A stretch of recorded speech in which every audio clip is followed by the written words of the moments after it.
I am sleep deprived. I mean, I'm seriously fried.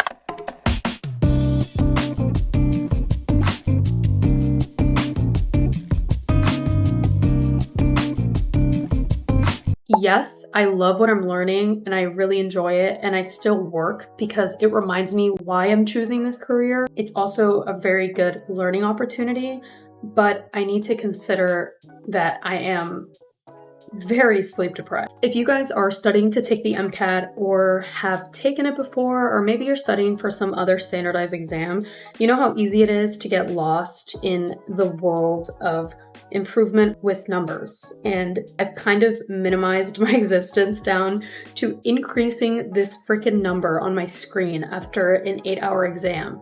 And honestly, I'm burnt out. I mean, I spend close to no time at home at all. I don't even study at home. Honestly, all I do when I come home is sleep, and I'm averaging like 5 hours of sleep a day. Again, I feel like I can't take time off because then I'm not doing everything in my power to get my goal score, which isn't even an amazing score. I just want to do well enough at this point. It's really taking a toll on my mental health, and I can tell because every other day I'm like, having a crisis. I'm trying to keep going. And I know this is supposed to be an unbalanced time and it's going to be really hard to manage, especially because my exam is literally next week. And this is my retake. If you guys haven't watched my first video ever, I think it was my first time taking the MCAT. This is my second time taking the MCAT. No shame. The progress feels a little more sigmoidal than it does linear, but it is what it is. And then I also realized that it's a job. I'm losing sleep, getting stressed, questioning my self-freaking worth for a job. That just doesn't feel correct. So I wanted to share 3 productive habits that we think are productive, but are secretly draining us, and we don't even notice. The first thing that I wanted to mention is actually constant micro-learning. So I know that this can benefit some people, maybe stay-at-home moms, people that are constantly on the go or going to and from work.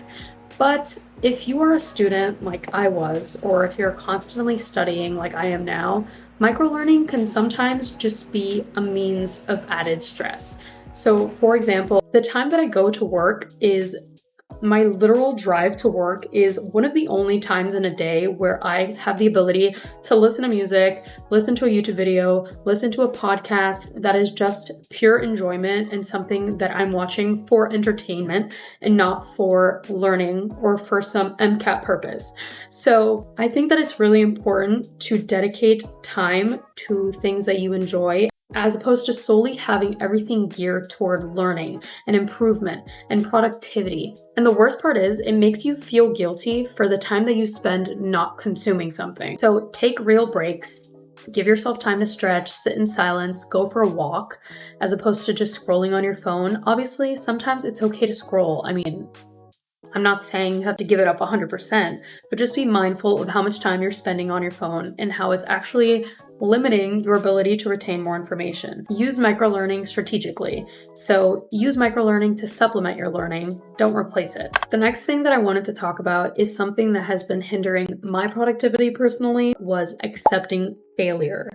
So this one is a little deep, but I do think that it's the most important. You might think that it's productive to come up with alternatives, like, oh, if I don't do well on my MCAT this time, I'll take it again. Or if I don't get into medical school, I'll apply next year. And I started doing this for myself and making these excuses for myself as a way to cope with the idea that maybe I don't get to where I need to be. And it's really just a protective mechanism. It's a coping strategy. But what's actually happening is you're preemptively setting yourself up for failure because you're saying, it's okay if I don't get where I want to be. And that's not okay. Yes, it's really hard. This class is impossible. This professor sucks. I get it.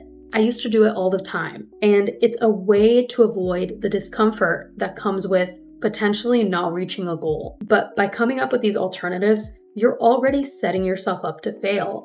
And in your mind, you've coped with the idea that maybe it's not going to happen. So bet on yourself and give yourself the chance to succeed. Sometimes you need a little extra help. Honestly, my current lifesaver, and the reason that I'm even awake right now, it's literally 11:30 p.m., is the fact that I started taking Magic Mind. So I've been talking about this recently in my videos, but Magic Mind is basically a mental performance shot that you can take, and it has, I believe, 55 milligrams of caffeine, and it's honestly pretty great. It helps me feel super awake and motivated and just locked in, especially when I'm super tired after work. So that's been a huge help for me. So this is what it looks like. I just like that it doesn't make me feel jittery or anything, and it honestly does keep me pretty amped up throughout my studying. And I study for like 8+ hours usually, so it gets the job done. If you guys want to learn more about Magic Mind, the ingredients that they use, or just what they stand for as a company, I do have a link in my description box, or you can use code RichElliesJ20 on your purchase. And the last thing that I wanted to talk about is a busy schedule isn't always a productive one. This one is important because a lot of the time we think that keeping ourselves busy is the equivalence of being productive and maximizing productivity in a day. I am sleep deprived. I mean, I'm seriously fried. There's nothing behind my eyes right now. Don't be like me. I'm guilty of this. I love feeling productive. I love packing my day with back-to-back things so that I don't take a nap, so that I don't get tired, so that I don't fall asleep, so that I'm energized, and so that I don't regret not doing as much as I could in a day after I take this exam. And I'm terrified of feeling like I could have done more, or that I could have spent more time, or there was a formula that I could have memorized and I didn't, or a question that I should have learned how to do and I didn't.